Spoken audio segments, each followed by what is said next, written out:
Matius 16 ayat 6. Yesus bilang, ini kalau dianggap perkataan Yesus ya. Yesus berkata kepada mereka, berjaga-jagalah dan waspadalah terhadap ragi orang Farisi dan Saduki.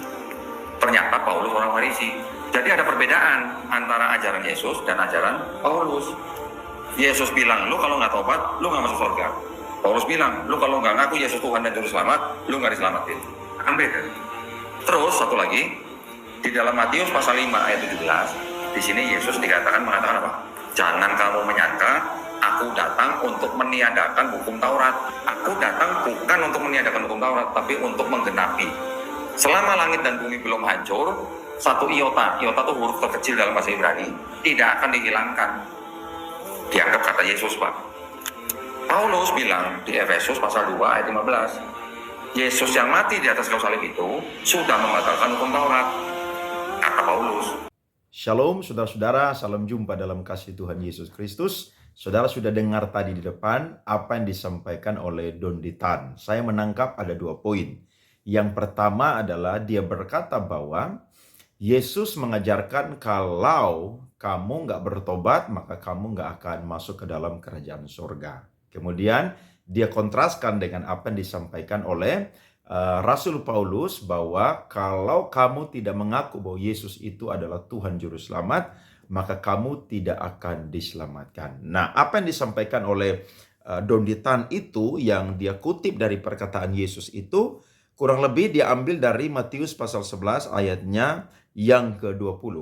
Lalu Yesus mulai mengecam kota-kota yang tidak bertobat, sekalipun di situ ia paling banyak melakukan mujizat-mujizatnya. Saudara coba baca nanti sampai ayat 30.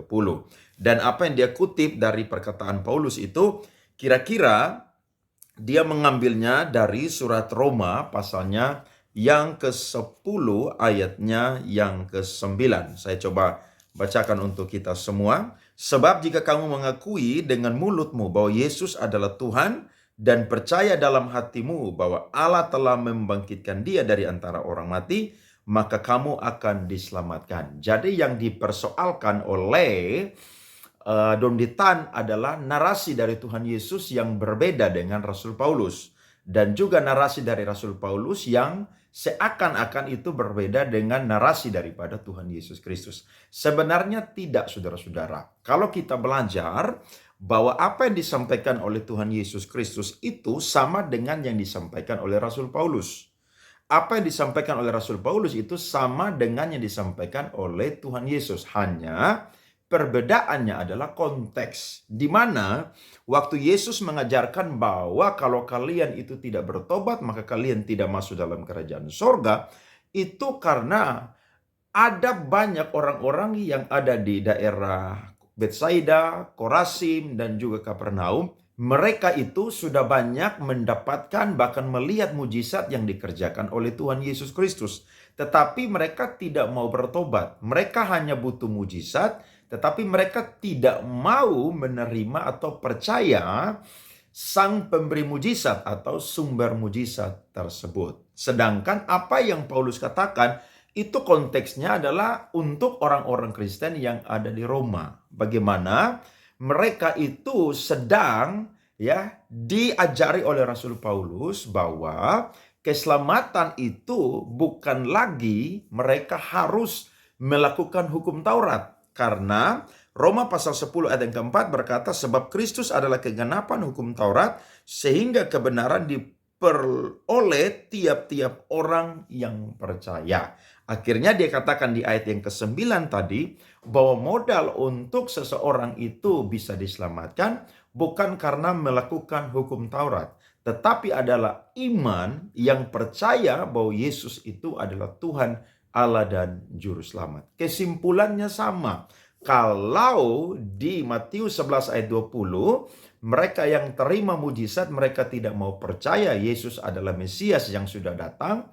Yesus adalah anak Allah yang akan menyelesaikan semua yang diperintahkan oleh Bapa. Dan juga di dalam Roma pasal 10 ayat yang ke-9, kalau mereka itu percaya bahwa Yesus itu adalah Tuhan Allah dan Juru Selamat, dengan modalnya adalah iman yang Tuhan karuniakan kepada mereka, maka pasti mereka akan diselamatkan atau masuk ke dalam kerajaan surga. Jadi tidak ada pertentangan antara Yesus Tuhan dan juga Rasul Paulus yang adalah mantan orang Farisi. Justru di sini kita mendapatkan informasi data yang lebih lengkap lagi bahwa ternyata berbicara tentang keselamatan, ya, itu ada banyak poin-poin yang dibicarakan oleh Tuhan Yesus dan juga para rasul-rasul, termasuk Rasul Paulus. Tetapi tujuannya, goalnya saudara, intinya sama. Yakni siapa yang mau percaya dan mau menerima Yesus, mau datang kepada dia mengaku dia adalah Tuhan Allah dan Juru Selamat, mereka pasti akan diselamatkan.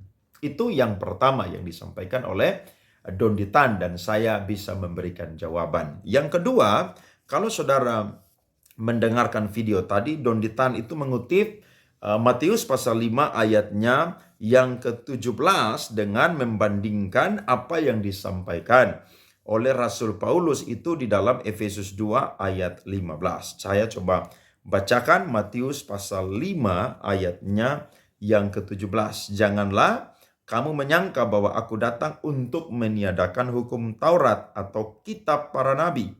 Aku datang bukan untuk meniadakannya, melainkan untuk menggenapinya. Yesus sedang berbicara bahwa semua yang disampaikan oleh para nabi, ya, di dalam perjanjian lama tentang Mesias, ya, tentang keturunan daripada Daud yang akan lahir sebagai juru selamat, itu berbicara tentang Yesus Kristus. Lukas 24 ayat 27 dan ayatnya yang ke-44. Lalu ia menjelaskan kepada mereka apa yang tertulis tentang dia dalam seluruh kitab suci, mulai dari kitab Musa dan segala kitab nabi-nabi. Ayat 44, ia berkata kepada mereka, inilah perkataanku yang telah kukatakan kepadamu ketika aku masih bersama-sama dengan kamu, yakni bahwa harus digenapi semua yang ada tertulis tentang aku dalam kitab Taurat Musa dan kitab nabi-nabi dan kitab Mazmur. Jadi Yesus sedang memberikan, ya, penjelasan kepada murid-muridnya dan orang banyak pada waktu itu bahwa tidak akan pernah ada hukum Taurat yang dibatalkan, ya, yang dibatalkan. Tetapi itu semua akan digenapi oleh Tuhan Yesus Kristus. Sehingga kalau saudara baca yang dikutip oleh Dondi Tan bahwa satu iota atau satu titik pun atau satu huruf yang paling terkecil di dalam alfabet Ibrani, saudara-saudara, itu tidak boleh, ya, tidak boleh dihapuskan. Justru harus dipakai dan diajarkan. Maksud dari firman Tuhan ini adalah firman Tuhan yang terkecil sekalipun, ya, itu harus diberitakan, harus disampaikan, harus diajarkan. Karena di ayatnya yang ke-18a berkata, ini poinnya, karena aku berkata kepadamu sesungguhnya sebelum, ya, selama belum lenyap langit dan bumi ini. Jadi sebelum, ya, kiamat itu terjadi, maka firman Tuhan, ya, tidak boleh yang terkecil sekalipun itu diabaikan. Ya, tetapi itu harus diajarkan, harus disampaikan. Nah, ini berkaitan dengan apa yang Yesus harus lakukan, yakni menggenapi hukum Taurat. Tadi saudara sudah baca, dengar Roma pasal 10 ayat yang keempat tadi. Nah, ini yang dia ajarkan ini berkaitan dengan apa saja yang harus dikerjakan atau dilakukan oleh orang-orang, ya, yang harus punya standar kerohanian itu lebih daripada ahli-ahli Taurat dan juga orang-orang Farisi. Makanya dikatakan di ayat 20, maka aku berkata kepadamu, jika hidup keagamaanmu tidak lebih benar daripada hidup keagamaan ahli-ahli Taurat dan orang-orang Farisi, sesungguhnya kamu tidak akan masuk ke dalam kerajaan sorga. Nah, Yesus ajar saudara dari ayat 21 sampai ayatnya yang terakhir, yakni ayat 48, tentang hukum-hukum yang ada di dalam perjanjian lama, ya, yang seakan-akan itu dilakukan baru berdosa. Tetapi ketika itu baru dipikirkan saja, ya, belum dibuat, ataupun juga itu tidak bersifat tindakan, ya, yang mengganggu fisik atau merugikan fisik orang lain, tetapi itu sudah ada di hati dan pikiran, maka itu sudah berdosa. Sehingga Yesus ajarkan kalau seorang pria melihat seorang wanita dan dia menginginkannya, atau menggunakan kata di situ adalah dia ingin bersetubuh dengannya, maka dia sudah berzina. Dalam perjanjian lama itu dikatakan orang bersetubuh dulu baru disebut berzina. Tetapi yang diajarkan Yesus adalah orang baru menginginkan saja itu sudah berzina. Jadi standar di sini saudara-saudara adalah standar yang benar-benar harus dipenuhi oleh orang-orang yang percaya kepadanya. Sehingga Yesus mengajarkan bahwa dia datang bukan untuk membatalkan hukum Taurat, tapi dia datang untuk menggenapi hukum Taurat. Nah, yang dipakai atau dibantah oleh Donditan adalah Efesus 2 ayatnya yang ke-15. Coba kita perhatikan firman Tuhan ini. Sebab dengan matinya sebagai manusia, ia telah membatalkan hukum Taurat dengan segala perintah dan ketentuannya, untuk menciptakan keduanya menjadi satu manusia baru di dalam dirinya, dan dengan itu mengadakan damai sejahtera. Saudara, ini dipakai oleh Donditan untuk meruntuhkan apa yang diajarkan oleh Yesus dalam Matius pasal 5 ayat 17 tadi. Tetapi sekali lagi, jawabannya adalah Donditan tidak memahami konteks dari firman Tuhan ini. Di dalam Matius pasal 5 itu Yesus sedang berbicara kepada mayoritas orang-orang Yahudi. Sehingga sebagai orang-orang Yahudi, mereka harus melakukan ketetapan-ketetapan Tuhan yang sudah Tuhan berikan kepada mereka di dalam perjanjian lama. Mereka tidak boleh untuk mengabaikannya, karena itu adalah perintah yang masih terus mereka lakukan sampai kiamat atau Tuhan Yesus datang yang kedua kali.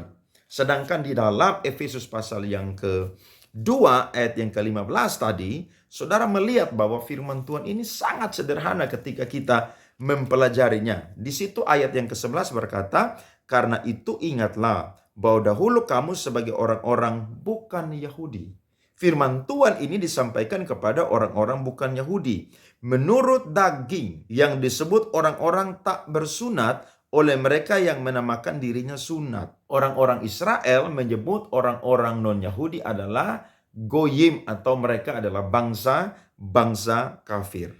Yaitu sunat lahiriah yang dikerjakan oleh tangan manusia. Ayat 12, bahwa waktu itu kamu tanpa Kristus tidak termasuk kewargaan Israel dan tidak mendapat bagian dalam ketentuan-ketentuan yang dijanjikan, tanpa pengharapan dan tanpa Allah di dalam dunia. Tetapi sekarang di dalam Kristus Yesus, kamu yang dahulu jauh sudah menjadi dekat oleh darah Kristus. Nah, di sini saudara-saudara, firman Tuhan sedang membedakan perbedaan antara orang-orang Yahudi dengan bangsa-bangsa non-Yahudi. Tetapi mereka yang sudah percaya kepada Yesus Kristus, mutlak mereka harus melakukan kebenaran firman Tuhan. Mutlak. Tetapi adat istiadat yang disinggung di dalam Efesus 2 ayat yang ke-15 dan juga kita baca tadi ayat yang ke-11, itu tidak perlu lagi dilakukan oleh bangsa-bangsa non-Yahudi yang sudah percaya kepada Yesus Kristus. Karena tujuan dari mereka menjadi ciptaan baru bukan lagi menjadi orang Yahudi. Tetapi tujuan mereka menjadi ciptaan baru adalah mereka itu menjadi orang Kristen atau orang yang percaya. Kalau kita perhatikan Kisah Rasul pasal 16 ayatnya yang kedua dan ayatnya yang ketiga. Coba saya baca untuk kita semua. Timotius ini dikenal baik oleh saudara-saudara di Listra dan di Ikonium. Dan Paulus mau supaya dia menyertainya dalam perjalanan. Paulus menyunatkan dia karena orang-orang Yahudi di daerah itu. Sebab setiap orang tahu bahwa bapaknya adalah orang Yunani. Kenapa Timotius itu disunat?